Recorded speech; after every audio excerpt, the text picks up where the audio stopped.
135 करोड़ भारतीयों के लिए सबसे बड़ी गुड न्यूज। वैक्सीन में कायम होगी सीरम की सल्तनत। जी हाँ दोस्तों, एक बार फिर से भारत दुनिया के वैक्सीन बाजार में अपनी बादशाहत कायम कर सकता है। कोरोना के दौर में पूरी दुनिया वैक्सीन के लिए माथापच्ची कर रही है, लेकिन इस बीच सीरम इंडिया देश के 135 करोड़ जनता को कोरोना से मुक्ति दिलाने के लिए बड़ी गुड न्यूज दे रहा है। दोस्तों, वैक्सीन की दुनिया में सीरम की सल्तनत किसी से छिपी नहीं है। पूरी दुनिया जानती है कि वैक्सीन का असली सुल्तान सीरम इंडिया ही है और सीरम अपनी इस सल्तनत को कायम रखने के लिए भारत को इस साल के आखिर तक कोरोना वायरस का टीका दे सकता है, जिसका फायदा भारत को तो होगा ही, साथ ही पूरी दुनिया में भारत की धाक भी जमेगी। सीरम इंस्टीट्यूट ऑफ इंडिया के सीईओ आदर पूनावाला ने एक चैनल से बातचीत में दावा किया कि दिसंबर की शुरुआत में उनकी कंपनी कोरोना की वैक्सीन लॉन्च कर देगी।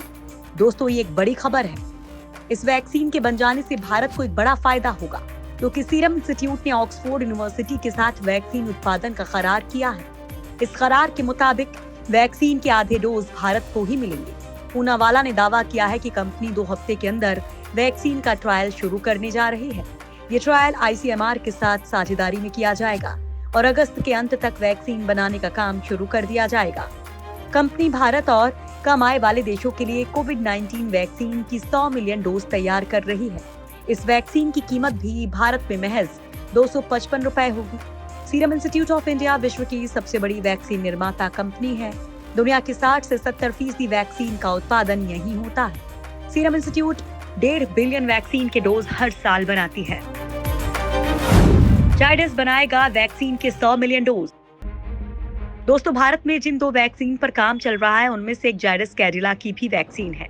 जाइडस कैडिला ने जाइकोव डी नाम से प्लाज्मिड डीएनए वैक्सीन तैयार की है। कंपनी के चेयरमैन की माने तो एक बार रेगुलेटरी अप्रूवल मिलने के बाद शुरुआत में वैक्सीन की 100 मिलियन डोज तैयार की जाएंगी। कंपनी वैक्सीन का बड़े पैमाने पर उत्पादन करने के लिए सहयोगियों की तलाश भी कर रही है। पटेल ने कहा कि उनकी प्राथमिकता होगी कि वैक्सीन सबसे पहले भारतीयों को मिले, फिर दूसरे देशों में टीका सप्लाई किया जाएगा।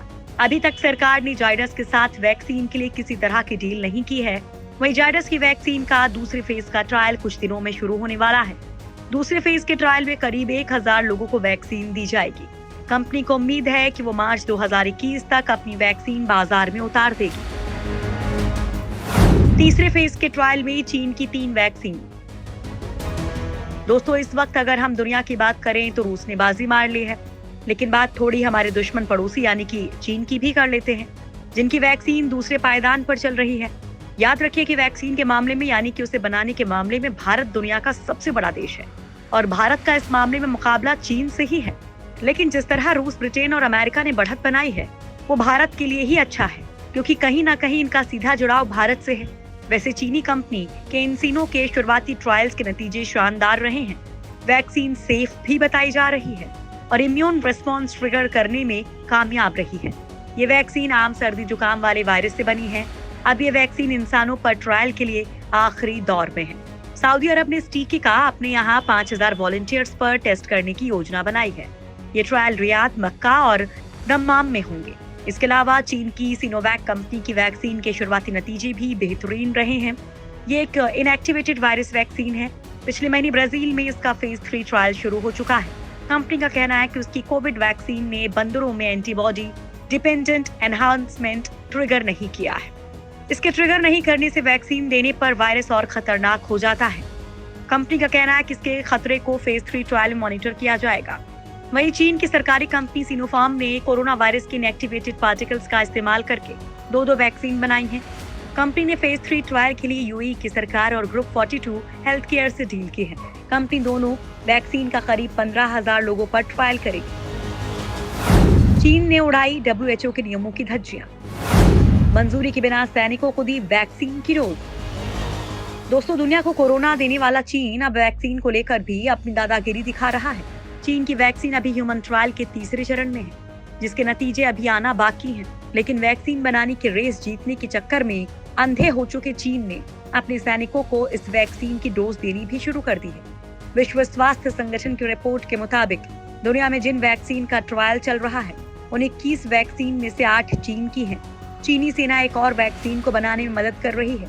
चीन के अलावा और कोई देश नहीं है जो बिना ट्रायल पूरा किए कोरोना की वैक्सीन अपने सैनिकों को लगा रहा है। चीन में 741 गैर सैन्य शोधकर्ता पीएलए में काम कर रहे हैं। दरअसल चीनी सेना पर प्रायोगिक वैक्सीन का इस्तेमाल चीन के दुष्प्रचार का हिस्सा है। चीन ये दिखाने की कोशिश कर रहा है कि चीनी सेना देश के लिए बलिदान देने को तैयार है। साथ ही इसका एक फायदा ये है कि अगर चीनी वैक्सीन काम नहीं करती है तो इसकी जानकारी किसी को नहीं हो पाएगी। फाइनेंशियल टाइम्स अखबार की रिपोर्ट के मुताबिक चीन में नागरिकों और सेना के लिए बनाई गई तकनीकों का एक दूसरे पर इस्तेमाल आम बात है, लेकिन राष्ट्रपति शी जिनपिंग के सत्ता में आने के बाद ये चलन बढ़ गया है। चीनी मीडिया की माने तो चीनी वैक्सीन को विकसित करने के लिए डॉक्टर चेन वेई ने अहम भूमिका निभाई है। हालांकि डॉक्टर चेन की इस वैक्सीन को बनाने में कोई आधिकारिक भूमिका नहीं है। हालांकि इससे पहले उन्होंने कंपनी के लिए इबोला की वैक्सीन बनाई।